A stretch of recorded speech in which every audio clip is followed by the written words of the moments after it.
Hello and welcome to this episode of Conscious Design. I'm your host, Ian Peterman, and author of the Conscious Design book. And today I'm excited to have Ashley here. She's the partner and co-founder at Mason Studio, an interior design agency that I think has a unique approach and a way of testing out ideas that I have never seen with an interior design firm or team before.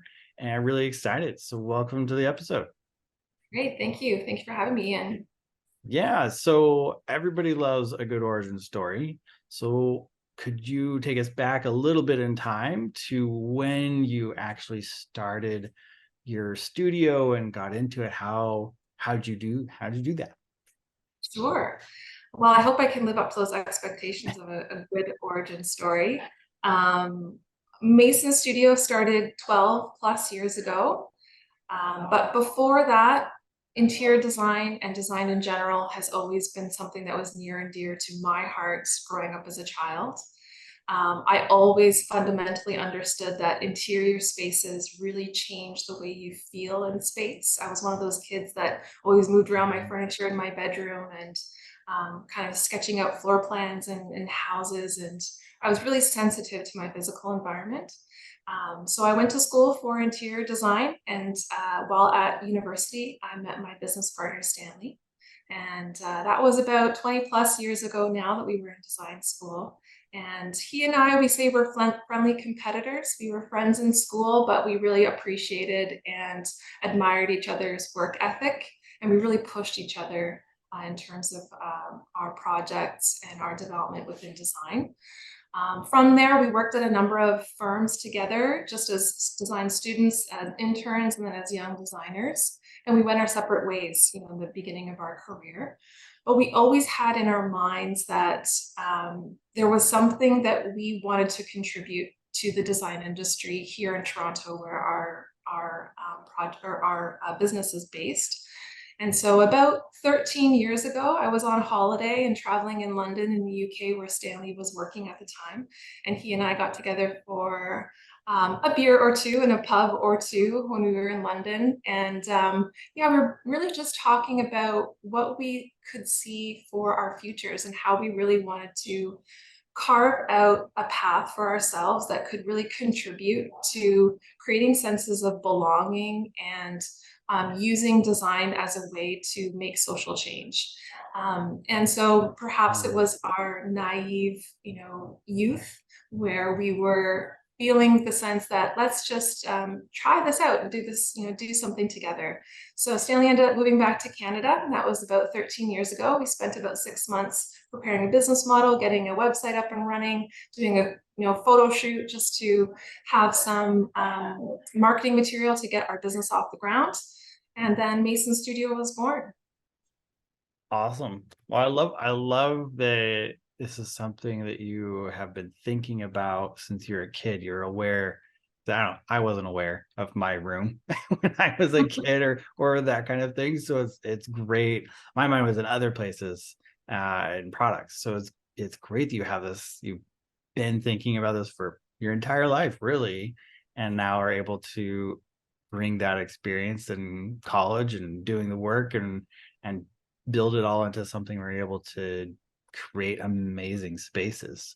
I think that's a great origin story. So um and yeah, so one of the things that really caught my attention when I found you guys is that you don't just design. And I feel like and I mean that, and like a lot of people just design, but they don't really have a physical way to test out or feel or show people, hey, this is what it actually is like. Because like what you mentioned, right, it is a feeling. Like you can walk, if you're aware of it, right, you have to pay attention. But if you do, when you walk into a space, you can have a very different feeling in your body than you've walked into a different space. And so that's really, I think, hard to communicate. And the same thing in product, like it's one thing to see it on a screen, right? That looks cool, but there's a different thing to like hold and touch and feel what it is. And you guys have built a studio that you're able to test out and reconfigure and even show people. Could you talk a little about how what made you decide to dive into that area that nobody else that I know of at least is really doing? Great. Well, thank you. Yeah, experimentation, I think, is a phrase that we use often, and Hmm. a methodology, I guess you could say, to our approach to design. And I think that really started with both Stanley and I realizing that interior spaces, like you say, do change your mood. They change your physical interaction with objects, your social connections with people. You know, the way all of the senses are activated change the way that you interact and physically live within space. And so on Stanley, is his background before finding his way to design is in sciences and in biological sciences. Okay. And prior to interior design for myself, I explored art and art history. And so we fundamentally realized that, you know, art imitates life and design is an offshoot of life, of art. And Right. Stanley's science background is very much about experimentation and sort of creating an understanding of why things occur. And so we use experimentation in a way to validate our assumptions. So interior design Hmm. is very often assumed to be about just the way things look, you know, glossy pictures in magazines and, you know, quote, luxurious spaces that are for the elite. But design is everywhere, you know, as you likely know, working in products, and all of us know. And so what we are trying to further achieve is, yes, create beautiful spaces that look good in magazines that we hope people say, you know, are stunning and beautiful, but that really do impact people in a positive way. And so creating a sense of belonging, creating a positive impact is something that Hmm. we know that we can achieve in many ways. One, through this actual space, you know, the way people feel in the space. But then as designers, we have a lot of control over certain collaborators, certain materials that are specified, certain other aspects of the built environment, the process in which we come up with the designs and the way that spaces are built, that we can also have impact. So as we have grown in our careers, we've realized that it's not just about the outcome of the product, you know, the outcome of the spaces, but what can we do as business owners? What can we do as designers throughout the whole process to try to make as much positive social contributions and social impact as possible? And so this is a long way of getting to your question about experimentation. We do create a lot of experimentations in our physical studio and for clients and for collaborators that are more on the artistic side, I guess you could say, where they're more experimental installations. So there's spaces that are kind of a blend between art and interiors. And that's a way for us to, like I said, validate what we think about how spaces make people feel, how spaces make people interact. So in our physical studio, for instance, if we change the furniture arrangement, does that change the way that people work at those spaces? Are they more comfortable? Are they more focused, or does it promote more socialization, more dynamic discussions? So we sort of use our physical space as a testing ground to better understand and observe how people act and interact with space. That's awesome. And I love, I I think I see how you guys are able to kind of pull this together with this science background. I love that you have the history background too, because I think whether consciously or not, right, when you're looking at something versus someone who hasn't looked at history, you're able to pull, even if you don't necessarily consciously think about it, pull from what have people done before and what have people, right? Because we definitely have things that we see. We're like, oh, that looks amazing. That looks really awesome in history. And then we also look at other architecture and go, probably never do that again. That's not good. So being able to pull that and then pair that with experimentation, yeah, I see how this creates a very powerful tool for you guys to be able to go, okay, well, yeah, we designed it and then we tested it and then we're able to really see what that impact is. And I want to dive a little bit because you mentioned, and I love this as well. You mentioned thinking about the whole, right? Not just, yes, you obviously want the person who's going to be there right at this second, enjoying it and getting the most benefit, but you're looking at that social good and impact through the whole process. So what to you, when you both are looking at that, what does that whole process mean? Is that creating it, maintaining, like how do you envision the whole process? Yeah.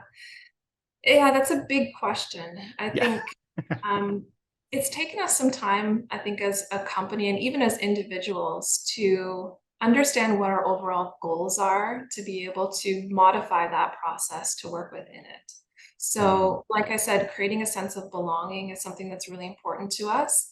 So, if we know that that is a value, to us as a company, we can bring that to the outcome of the product, like you mentioned, like the people that work or live in the spaces that we design, but that we can also bring that to the interactions that we have with our collaborators and our clients. So one of the other values that we have is seek to understand.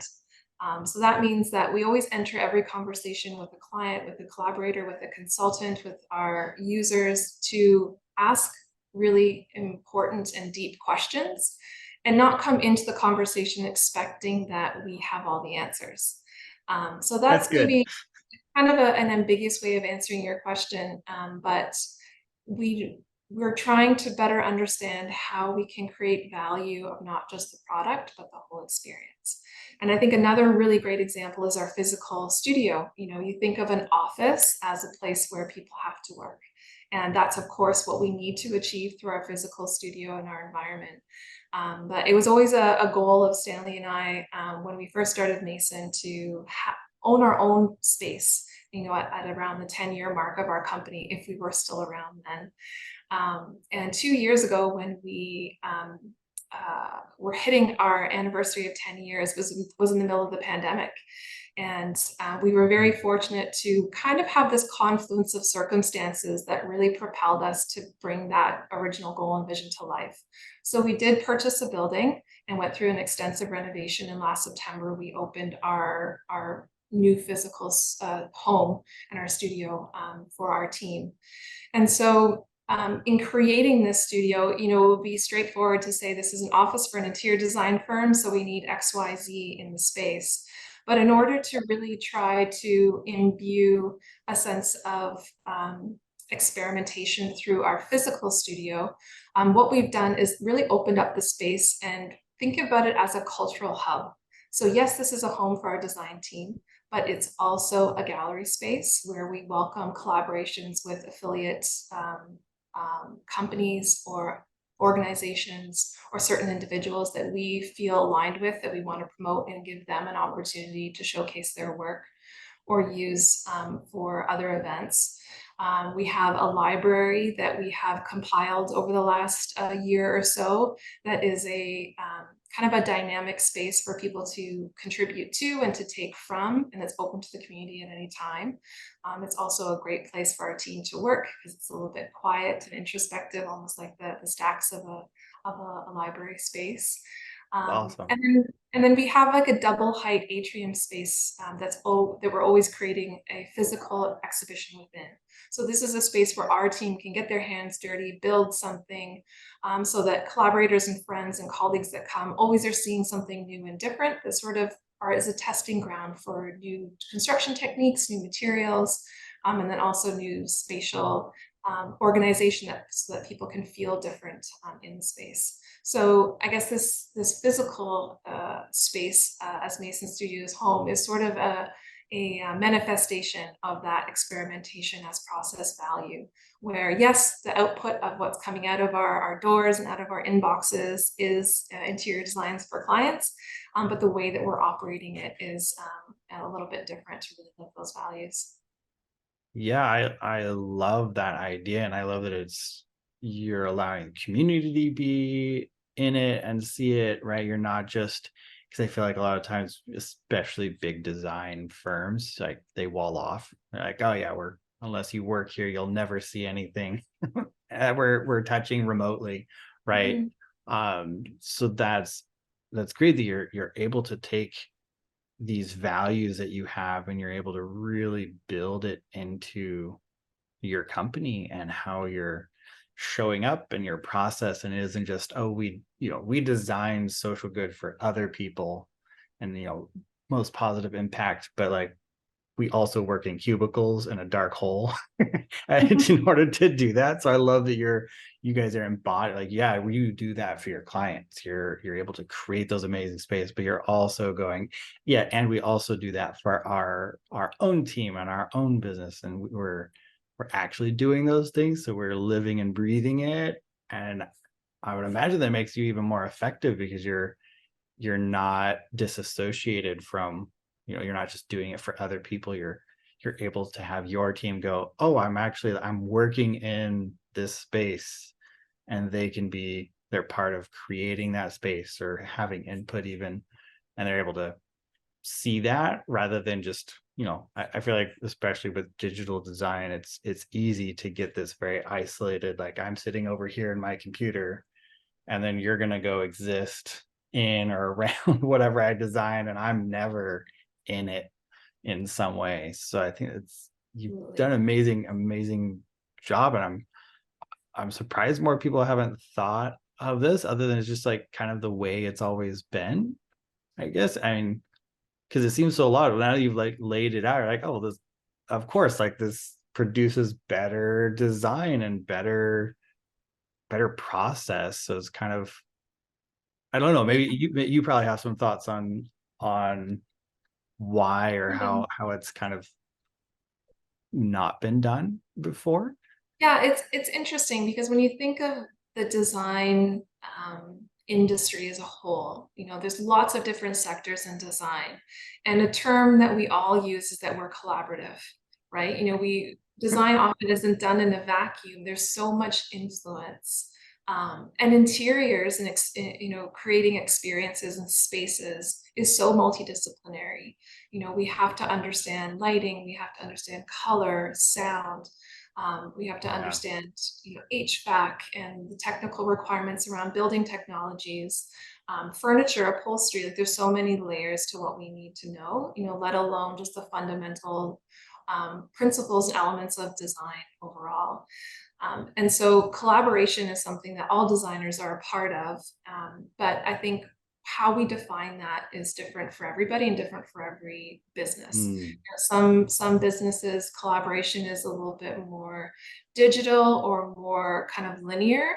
And what we have found is we're not just doing this, to put things out there. We're doing this really to be selfish for ourselves, because the more we learn and get inspiration from our community, from other affiliate disciplines, the more it really fuels us. So we love working with artists, giving them a platform, a space that they can use, present their work, and in turn, we get to know them. We get to know their networks.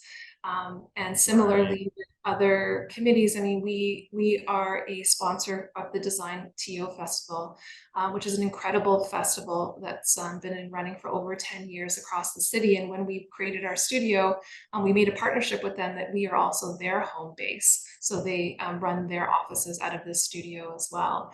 And that's a great thing that we can offer them that opportunity. But now we are being able to interact with the Design TO Festival on a weekly basis, and be flies on the wall and hear about everything that's going on in the arts and culture scene across our city. So I think the more that, yes, it's great that we have the opportunity to go beyond the client-based work and really use this space as an opportunity for that. It's really so benefiting us and our design team. We as an interior designers, we have to be on the pulse of new craftspeople, new materials, new furniture, new Right. lighting, new technologies, which are always changing. And Right. so working in a silo, is not going to keep us learning and keep us growing. So having that revolving door, I guess you can say, and trying to get as many people through our door, and really just growing off of the energy of the city, and hopefully beyond, as we continue to establish ourselves here, is really our goal. Hey, it's Ian here. So glad you're enjoying this episode of Conscious Design. If you want the full scoop on conscious design, what it is, how we do it, how you can do it, then check out our book. We wrote it so creative entrepreneurs like you can code social and environmental responsibility right into your brand's DNA. You can download the first chapter for free. Link is in the description. Enjoy the rest of the episode. Don't forget to like, subscribe, and share. Yeah, that's such a good point. And it's, I think a lot of people, they talk about siloing, internal inside of a company, like, oh, the engineers are over here and the designers are over here, and marketing's over here, right? But we also, and you're bringing up, like, we also kind of silo ourselves, company to company. And even like you're saying, like design, we all, even in product design, there's so many different areas, and we have to, when you're designing something on a big scale, as most often you end up being part of at some point, it's you, if you are not connected with those other areas, you're not going to design as well. You're not going to have as many good ideas. And it's always been, and I try to always build interdisciplinary teams whenever I can, because it's always, you'll work on a project, you have somebody from a different background that'll just throw out an idea, and it's someone, and you're like, oh yeah, that actually works really well, would never Absolutely. have thought about that. Because you sit there, and when you design toys, or you design interior, or design, you could be a hospital ER room designer for your entire life, right? You get really hyper focused, and you don't, it's great as one idea and one perspective, but yeah, you need more. And the Right. more you get, the more interesting ideas you have, where it's like somebody in the automotive world has an idea, and it, never would have thought about it, but then you apply it somehow to interior design. You're like, and now we have something nobody's combined ever before, and you're able to Yeah. really come up with some interest. I would love to be a fly on the wall and see some of the cross conversations Yeah. that happen when you're able to Yeah. create a model like that. Because that's, I haven't heard or seen of any really good versions of that. So I might have to come out to Toronto and visit. Well, we'd love to have you. I think there's definitely something to be said for specialists, for people who can really focus in on their services. There's really some advantages to that. But I think for us, we have struggled with, but stayed steadfast to being um, multi-sector.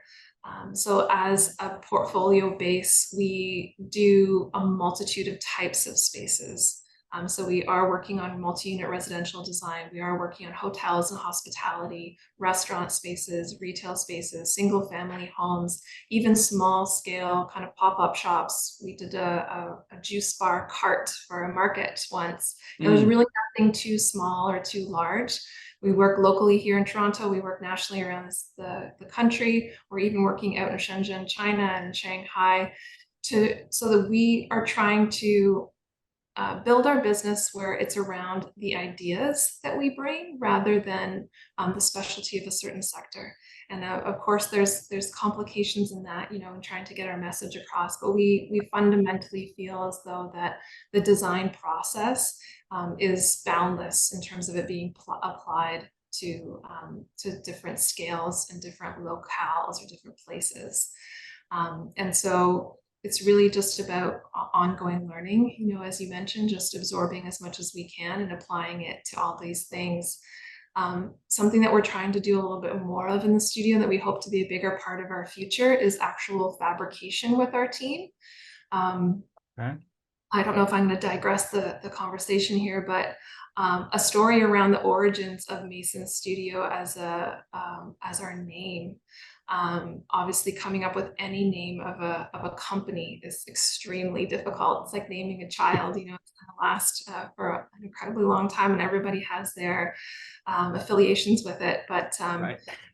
Mason Studio was founded on the idea of masonry, the built environment, the foundations of a house or of a built structure.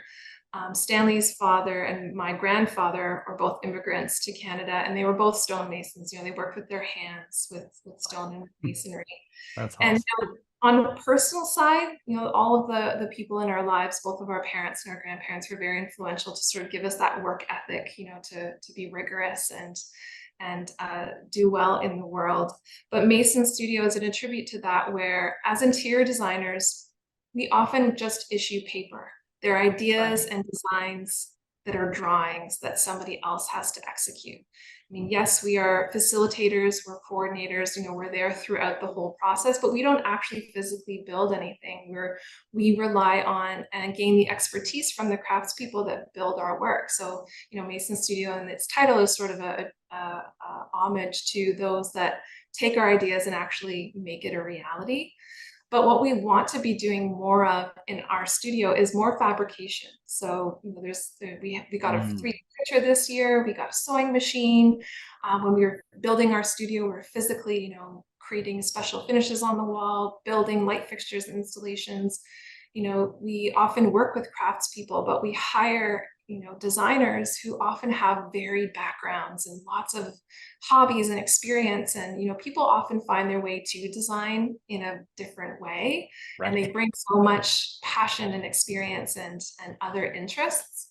So we wanted to keep getting our hands dirty, and using new tools and techniques and technologies to physically build and create more with our clients and with their spaces. So we do that on our more self-initiated projects, our installations and exhibitions that we're kind of physically building and ideating with, that are more generated from our internal team. But as we move forward, we're doing that more and more for our clients, restaurant projects, doing, beautiful murals, or um, Mm, creating more dynamic and more emotive lighting stories, lighting narratives, so that we further understand the importance of lighting to impact the interior spaces. So that's something that we're continuing to evolve into, and that we're expanding on in our physical space, to have the tools and technologies to experiment with that a bit more so.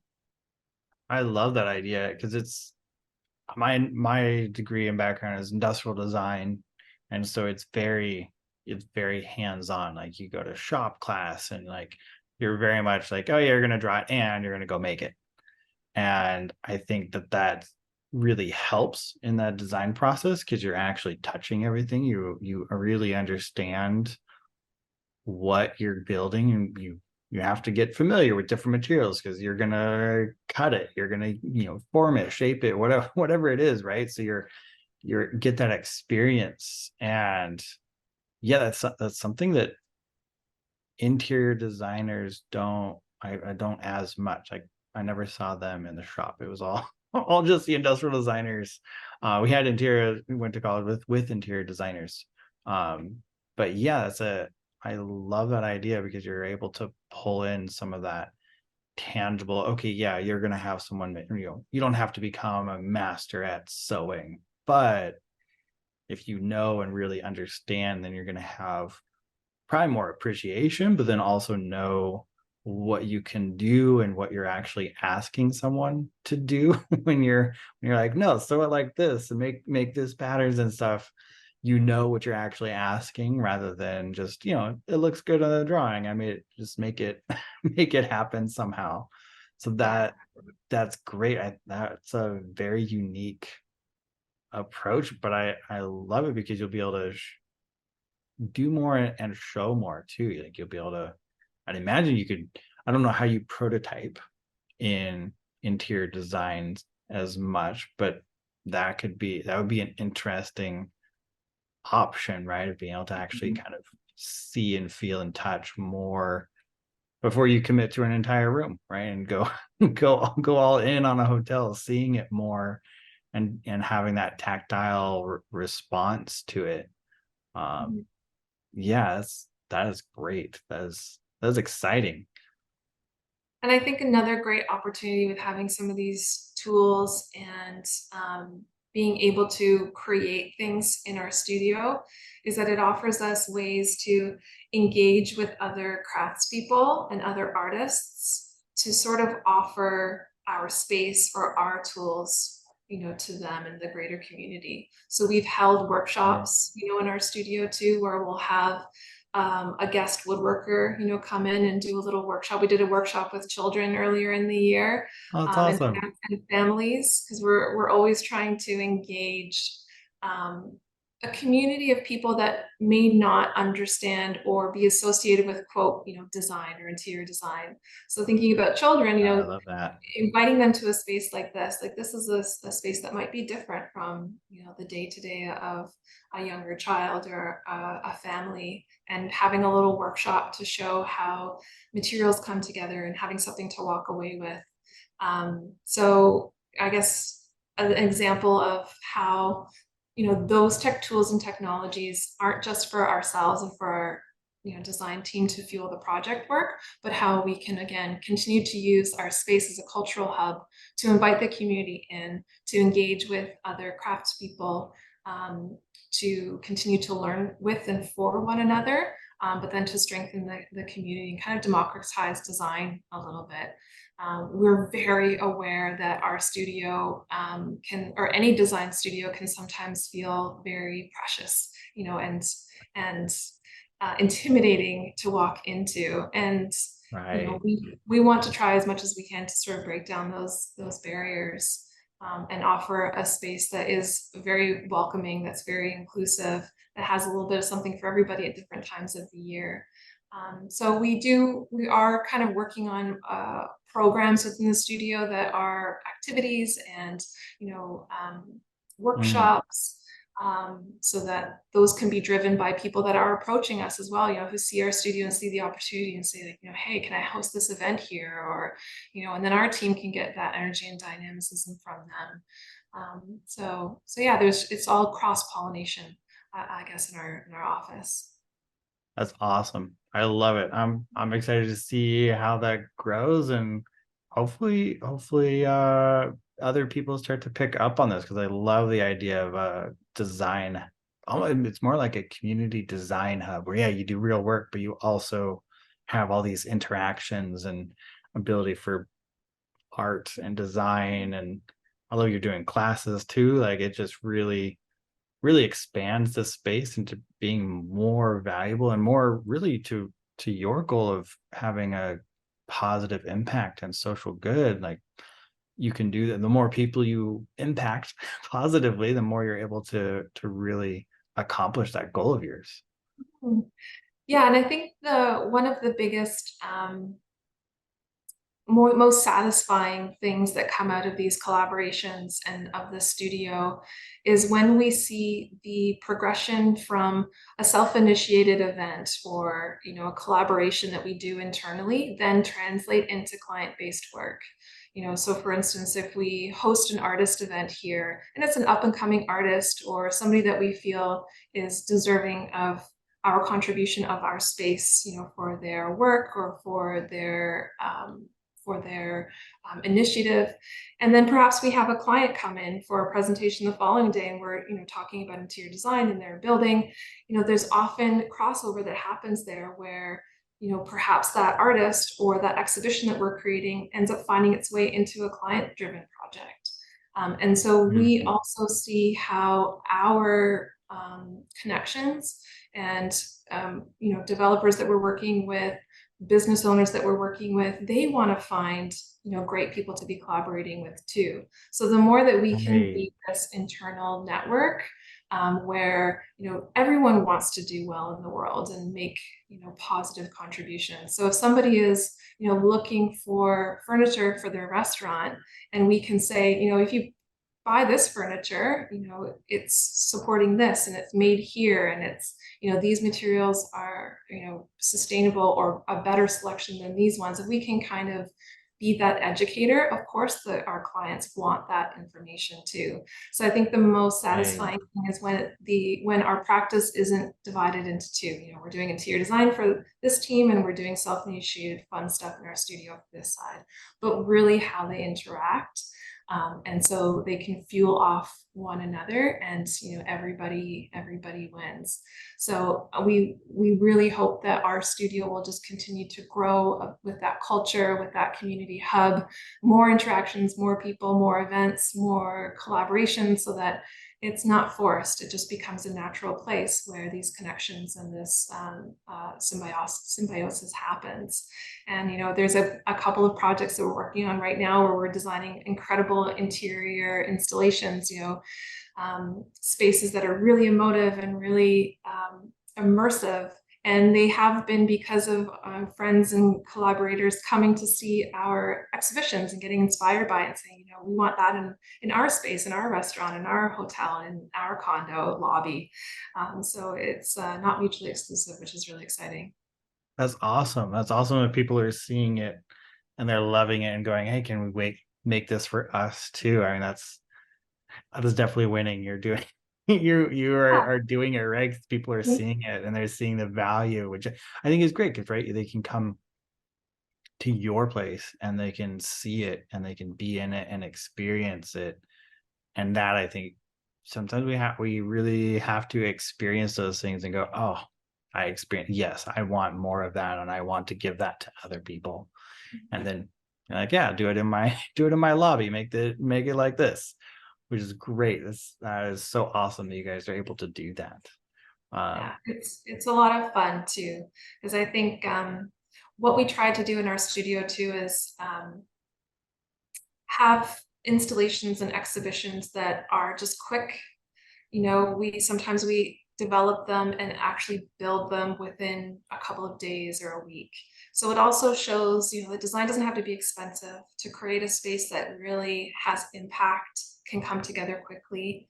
Right now in our front gallery space, which is the entrance to our studio, we have a 20-foot wide and 6-foot long reflecting pool. So it's sort of the thing that most people wouldn't expect when they first walk in the door, to see, you know, a big body of water in someone's front foyer. But you know, why not? It's covered in wood chips around it, so you have this really sensorial experience of it absorbing the sound. You can smell the cedar, you see the water moving and the flowers and the lily pads floating on the water surface. And it came together in less than a couple of days.